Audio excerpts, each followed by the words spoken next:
Are you struggling with adding a calendar to your WordPress website? Don't worry, in this video, we'll show you step-by-step process so you can easily add a calendar and keep your visitors up to date on upcoming events and appointments. Let's get started. Log into your WordPress dashboard. Go to the Appearance menu. Click on Customize. Scroll down and click on Widgets.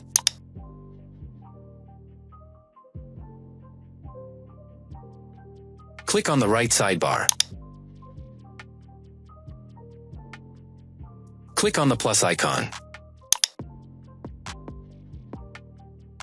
Search Calendar and click on the calendar.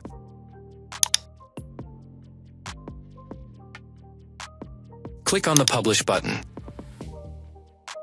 Thanks for watching this tutorial. How to add a calendar to your WordPress website. Don't forget to like, comment, and subscribe for more WordPress tips and tutorials.